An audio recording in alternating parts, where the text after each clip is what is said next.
جب کوئی بندہ استغفراللہ کہتا ہے تو اللہ تعالیٰ اس بندے کو فوراً دو بڑی چیزیں عطا فرماتا ہے. لیکن عام طور سے لوگ استغفراللہ پڑھتے تو ہیں، لیکن انہیں یہ پتہ بھی نہیں ہوتا ہے کہ یہ استغفراللہ جب ہم پڑھیں گے تو اس کے بدلے ہمیں یہ مل کیا چیزیں رہی ہیں، اور اللہ تعالیٰ اس بندے سے کہتا کیا ہے. اور فرشتوں میں اللہ تعالیٰ فخر فرماتا ہے. یہ جو چھوٹا سا جملہ ہے نا استغفراللہ، اس کی بہت بڑی طاقت ہے، کیونکہ آقا علیہ الصلوۃ والسلام نے اس کے بارے میں اس کی بڑی فضیلتیں بیان فرمائی ہیں، اور خود قرآن کریم میں اللہ تعالیٰ نے اس کی بڑی فضیلت بیان فرمائی ہے. اللہ تعالیٰ قرآن کریم میں فرماتا ہے یا ایھا الانسان، اے انسانوں. اس میں اللہ تعالیٰ نے کسی خاص مسلمان کو، مومن کو، نیکوں کو، نمازیوں کو مخاطب نہیں کیا ہے، مخاطب نہیں کیا، پکارا نہیں ہے، بلکہ اللہ تعالیٰ نے ہر انسان کو، گناہگاروں کو، خطا کاروں کو، مکار بے نمازیوں کو، سب کو اللہ تعالیٰ نے کہا ہے. اور کیا کہا؟ یا ایھا الانسان، اے انسانوں، ما غرک بربک الکریم، تمہیں اپنے رب کریم کے بارے میں کس نے دھوکے میں ڈال دیا، یعنی تم اللہ سے دور کیسے ہو گئے. اور جب کوئی بندہ استغفراللہ پڑھتا ہے تو اللہ تبارک و تعالیٰ فرشتوں میں فخر فرماتا ہے، اور فرشتوں سے کہتا ہے اے فرشتوں دیکھو ہمارا بندہ ہم سے معافی طلب کر رہا ہے، ہمارا بندہ ہم سے بخشش طلب کر رہا ہے. استغفراللہ کا مطلب کیا ہوتا ہے؟ اے اللہ ہمیں بخش دے، اے اللہ ہمیں معاف فرما دے.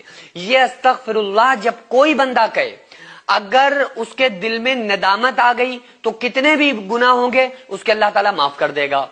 اور اس کے پڑھنے پر اس کو عطا کیا کرتا ہے کہ ایک مرتبہ ایک شخص تھا نا، ایک واقعہ لکھا ہوا ہے کہ ایک شخص تھا جو ہمیشہ یا سنم یا سنم یا سنم کہتا تھا، اپنے معبود کو پکارا کرتا تھا، اور اس کا اسلام سے کوئی تعلق ہی نہیں تھا، یا سنم یا سنم یا سنم کرتا رہتا تھا.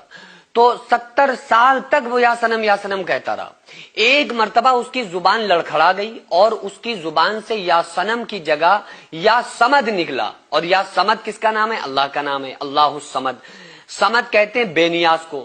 تو اس کی زبان سے نکلا یا سمد، تو اللہ نے 70 مرتبہ اس کو جواب دیا. اس کو کہا کہ اے میرے بندے میں تیرا رب حاضر ہوں، میرے بندے میں تیرا رب حاضر ہوں، اے میرے بندے میں تیرا رب تیرے لیے حاضر ہوں، بتا کیا چاہتا ہے. تو فرشتوں نے کہا کہ مولا تو بھی یہ جانتا ہے اچھی طریقے سے کہ تجھے نہیں پکار رہا ہے، یہ تو سنم سنم سنم کہہ رہا تھا، یہ تو دھوکے سے اس کی زبان سے تیرا نام نکل گیا. تو اللہ تعالیٰ فرماتا ہے اے فرشتوں اسکت، خاموش ہو جاؤ. اس نے بھلے دھوکے سے ہی صحیح لیکن پکارا تو مجھے ہے نا، اپنے رب کو پکارا ہے نا. 70 سال یہ جس کو پکارتا رہا اس نے تو کوئی جواب نہ دیا. اگر میں بھی اس کو جواب نہ دیتا تو مجھ میں اس میں کیا فرق یہ سمجھتا. تو میں تو اپنے بندے کی ہر پکار پر لبیک کہتا ہوں، ہر پکار پر اس کو جواب دیتا ہوں. یہ بات الگ ہے کہ ہم نہیں سمجھ پاتے ہیں کہ اللہ ہمیں ہماری طرف متوجہ ہے، لیکن یہ باتیں رسول اللہ صلی اللہ علیہ وآلہ وسلم نے تو ہم کو بتائی ہیں نا کہ جب بندہ اللہ کی طرف ایک بالشت بڑھتا ہے تو اللہ اس کی طرف ایک ہاتھ بڑھتا ہے، جب بندہ اللہ کی طرف ایک ہاتھ بڑھتا ہے تو اللہ اس کی طرف 2 ہاتھ بڑھتا ہے، جب بندہ اللہ کی طرف چل کے آتا ہے تو اللہ اسے دوڑ کے مل جاتا ہے. تو اس لیے جب کوئی بندہ استغفراللہ پڑھتا ہے تو اس سے زیادہ اللہ کو کوئی تسبیح پسند نہیں ہے. فضیلت میں تو اور بھی تسبیحات ہیں، جیسے سبحان اللہ والحمدللہ ولا الہ الا اللہ واللہ اکبر اور سبحان اللہ وبحمدہ سبحان اللہ العظیم. یہ تسبیح بہت زیادہ متبرک ہے، لیکن یہ ایسی تسبیح ہے کہ اللہ تعالیٰ اس سے سب سے زیادہ خوش ہوتا ہے، کیونکہ اس میں بندہ اپنے گناہوں سے معافی مانگتا ہے. اور جب کوئی بندے سے گناہ ہو جائے اور اللہ کے سامنے آ کر توبہ کرتا ہے، استغفراللہ پڑھتا ہے، تو فوراً اللہ تعالیٰ اس کو بخشش عطا فرماتا ہے، اسی وقت معاف کر دیتا ہے، چاہے کتنے بھی گناہ کر کے بیٹھا ہو. فرشتے کہتے بھی ہیں مولا یہ بہت گناہ گار ہے، اللہ فرماتا ہے کہ نہیں، بس اس نے مجھے پکارا میں اسے معاف کروں گا. اور دوسری چیز کیا، اس کے ذہنی اور قلبی ایسا سکون عطا کرتا ہے کہ ایسا سکون اسے زندگی میں کبھی نہیں مل سکتا. آپ کبھی بھی آپ سے گناہ ہو جائے نا اور آپ اکیلے میں بیٹھ جائیں اور دل میں استغفراللہ کہیں اور کہیں کہ اللہ میں معاف کر دے، یا 5واں کلمہ ہے استغفراللہ ربی من کل ذنب اذنبت واتوب الیہ پورا پڑھ لیں، نہیں یاد ہے تو صرف استغفراللہ پڑھ لیں اور کہیں کہ مولا ہمیں معاف کر دے. اور اس کے بعد اللہ کی یاد میں اگر آپ کے آنکھ سے آنسو نکل آئے نا تو اس وقت جو آپ کے دل کو سکون ملے گا، میں قسم کھا کے کہتا ہوں ایسا سکون آپ کو زندگی میں کبھی نہیں مل سکتا. اللہ کے سامنے رو رونے کا مزہ ہی کچھ اور ہے.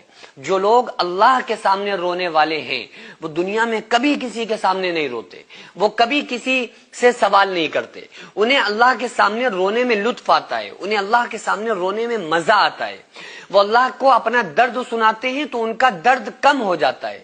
وہ اللہ کے سامنے اپنے بوجھ کو رکھتے ہیں تو ان کا بوجھ ختم ہو جاتا ہے. صرف اللہ کے سامنے مشکلات کو بیان کرنے سے ہی ان کی مشکلات آسان ہو جاتی ہیں.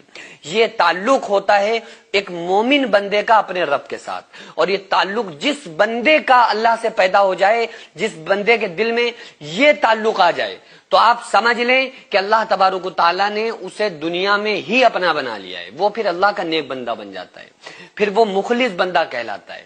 پھر اللہ تعالیٰ دنیا میں اس کے اوپر امتحانات ڈالتا ہے اور وہ بندہ صبر کرتا رہتا ہے, صبر کرتا رہتا ہے. دھیرے دھیرے کرتے کرتے جب اللہ اس کا امتحان لے لیتا ہے, بندہ امتحان میں کامیاب ہو جاتا ہے, پھر اللہ تعالیٰ دین اور دنیا میں دونوں میں اس کو ایسا کامیاب بناتا ہے کہ پھر دنیا والے بھی اس کو دیکھتے رہ جاتے ہیں اور قیامت کے دن بھی لوگ اس کو دیکھتے رہ جائیں گے کہ ایسے اعزاز اور ایسے اکرام اور ایسے انعامات سے اللہ تعالیٰ اس کو نوازے گا. آپ لوگ اپنے پیسے کی برکت اور طاقت دیکھیے. جو آپ تھوڑا تھوڑا تعاون ہر مہینے ان غریبوں کے نام کرتے ہیں, جن کے گھروں میں چولہے نہیں جل پاتے ہیں, جن کے بچے بھوک سے بلک بلک کے سوتے تھے, الحمدللہ جو ہماری آغازیہ ویلفیئر سوسائٹی ہر مہینے ان غریبوں کو راشن دینا, ان بیماروں کا علاج کرانا, یہ تمام کام جو ہماری سوسائٹی کر رہی ہے, اور آپ کی ہوئی مدد سے جو ان غریب گھروں میں کھانا بنتا ہے, تو یہ صرف اللہ کا